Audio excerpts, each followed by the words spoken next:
Revelation 11 verses 18 and 19 represent the final scene of this chapter. This, the final episode of this series on the two witnesses, describes the fulfillment of this scene as it relates to the two witnesses of the Honorable Elijah Muhammad, who sits on the throne as the Almighty Allah. His two witnesses are the Honorable Louis Farrakhan and Karriem Allah, as established throughout this series. They are witnesses of his presence and reign over the earth, in fulfillment of the prophecy in the book of Micah, where it states in chapter 1, quote, "For behold, the Lord cometh forth out of his place, and will come down and tread upon the high places of the earth." End quote. This, no doubt, indicates the conclusion or completion of the grace period, described in the Daniel 9 prophecy, which was the respite given to the wicked governments of the United States and Europe, in particular, to repent and to make amends for having brutally kidnapped, enslaved, and oppressed millions of black people, whom they continue to hold hostage in the Western Hemisphere. What is meant by make amends? Amend in this context means to correct the wrong to the very best of one's ability. On this point, the Honorable Elijah Muhammad stated, quote, "Woe to America! Her day has arrived. She would not heed the warning. I begged her to let us be separated from her on a little territory and a state to ourselves, and to let us be responsible for our own survival, only to get out from under her injustice. But she refused." End quote. It stands to reason that since the grace period has ended, the full anger of Almighty Allah's wrath is now descending upon the United States and Europe in particular. This realization has been and will continue to be very difficult for most people to accept. Therefore, it is expected that most will meet their fate while being in a state of foolish denial. This, however, does not matter to Almighty Allah in the least. Although we are not told in the book of Micah precisely how the Lord cometh forth out of his place to tread upon the high places of the earth, Revelation 11 verses 3 and 6 tells us how the Lord does this. It states, in part, quote, "And I will give power unto my two witnesses. These two have power to shut heaven, and have power over waters to turn them to blood, and to smite the earth with all plagues as often as they will." End quote. As such, the word "behold" in Micah chapter 1 verse 3 does not pertain to one's casual observation of something that is occurring. Behold in this context is an abrupt reaction caused by an unexpected, terrifying experience. Hence, this prophecy refers to the swiftness of Almighty Allah's wrath upon the nations of the earth once the period of grace offered to these nations has ended, which has occurred. In part 7 of this series, which covered Revelation 11, verses 15 through 17, Karriem Allah delineated salient aspects of the work of the seventh angel with the Christ in the execution of the final disposal of the world of Satan, the world of the Caucasian people. These verses set the expectation that, after the completion of the grace period, Almighty Allah, through his Christ, will subdue the nations of the earth and impose his will upon them as he reigns over them, conforming them to his will. There is no doubt that this definitive process includes Almighty Allah's cataclysmic wrath. This reality is also indicated in verse 18, where it states, quote, "And the nations were angry, and thy wrath is come, and the time of the dead, that they should be judged, and that thou shouldest give reward unto thy servants the prophets, and to the saints, and them that fear thy name, small and great, and shouldest destroy them which destroy the earth." End quote. Why were the nations angry? We are witnesses to this today. In fulfillment, this anger is the discombobulation of the nations of the earth through internal and external political, social, and economic strife, subsequently generating virulent hatred, mass social unrest, and senseless violence within and among nations. This expectation established in the Bible and Quran canons is a major part of Almighty Allah's objective in disintegrating the world of Satan. This is indicated in the phrase, "Thy wrath has come," which in fulfillment is the wrath of the Christ. This is declared in the book of Zephaniah, where it states in chapter 3, quote, "Therefore wait ye upon me, saith the Lord, until the day that I rise up to the prey. For my determination is to gather the nations, that I may assemble the kingdoms, to pour upon them mine indignation, even all my fierce anger." End quote. What is indignation? Indignation is strong displeasure at something considered extremely unjust and offensive. Synonyms for indignation includes anger, rage, fury, and wrath. We are told in this verse that Almighty Allah will pour all His fierce anger upon this wicked world. Can anyone even handle some of Almighty Allah's anger, not to mention all of it? This should bring us into agreement with this expectation. Almighty Allah's indignation includes the violent unraveling of the United States and the nations of the earth. In the Quran canon, it states in Surah 6, quote, "Say, He is able to send forth upon you chastisement, from above you or from under your feet, or to confuse you in sects, and to make you taste the violence of one another. Behold how we turn about the signs. Haply they will understand." End quote. The book of Isaiah, chapter 49, set the expectation that violent civil wars would be part and parcel of Almighty Allah's chastisement of the people for their rejection of His mercy through the Messiah of grace, the Honorable Louis Farrakhan, in particular. It states in verse 26, quote, "And I will feed them that oppress thee with their own flesh, and they shall be drunken with their own blood, as with sweet wine, and all flesh shall know that I, the Lord, am thy Saviour and thy Redeemer, the Mighty One of Jacob." End quote. This verse raises questions regarding the chronic nature of Almighty Allah's destruction of nations, as well as of a world. According to the description of the fate of nations and peoples in the Bible and Quran canons, it is easy to presume that these were quick and acute events. However, the previous verses reveal otherwise. Now let us consider the fulfillment of the phrase in Revelation 11 verse 18, "And the time of the dead, that they should be judged." Here, the dead refers to the enslaved black people of the Western Hemisphere, whose fate is not the same as that of their enslavers, the Caucasian people. As the chosen people of Almighty Allah, the enslaved black people of the Western Hemisphere are in the process of being delivered from the clutches of their mortal enemies, as prophesied in Isaiah 49, where it states, quote, "Shall the prey be taken from the mighty, or the lawful captive delivered? But thus saith the Lord, even the captives of the mighty shall be taken away, and the prey of the terrible shall be delivered." End quote.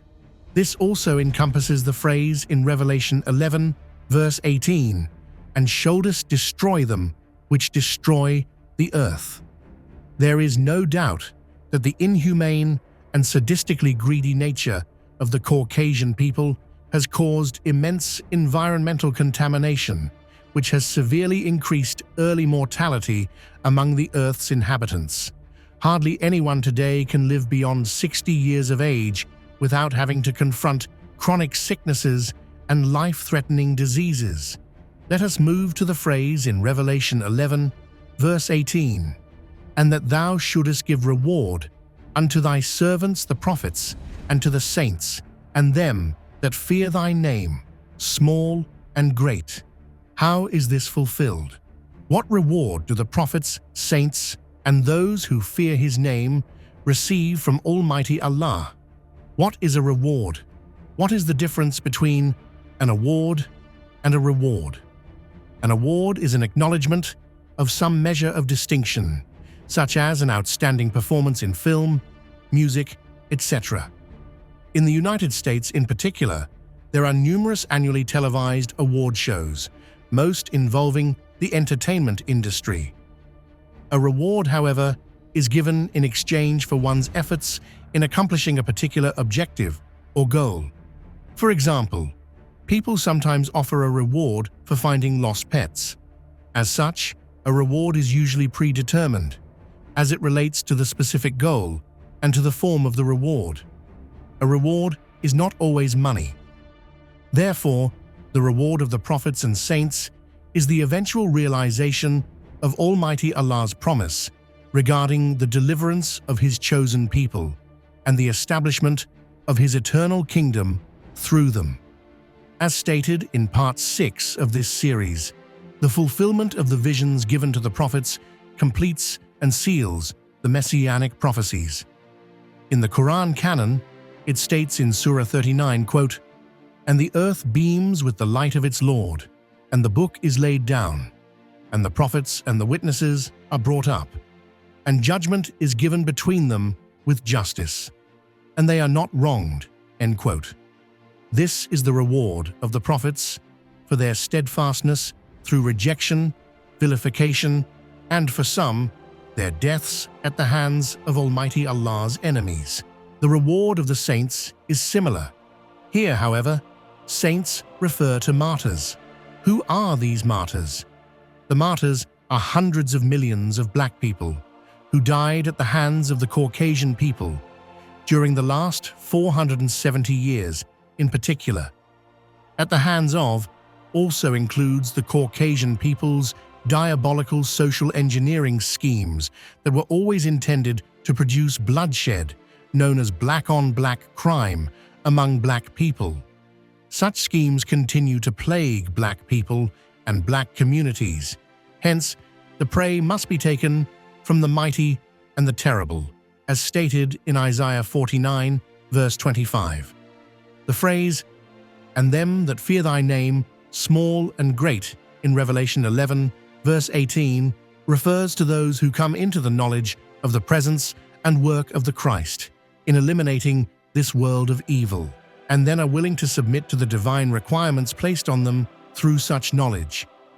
On this point, the Honorable Elijah Muhammad stated, quote, "He, Allah, will not even accept you and me if we are not willing to be called by His name. You cannot keep the present name of the wicked and be present as one of the righteous in a righteous government." End quote. Unfortunately, at this point in time, the enslaved black people of the Western Hemisphere revel in being called by the names of those who brutally enslaved them. For example, worthless names such as Smith, Jones, Culpeper, and McDougal. This indicates that Almighty Allah's chastisement of His chosen people will be extensively severe. Moving to the final verse in Revelation 11, it states in verse 19, quote, "And the temple of God was opened in heaven, and there was seen in His temple the ark of His testament, and there were lightnings, and voices, and thunderings, and an earthquake, and great hail." End quote.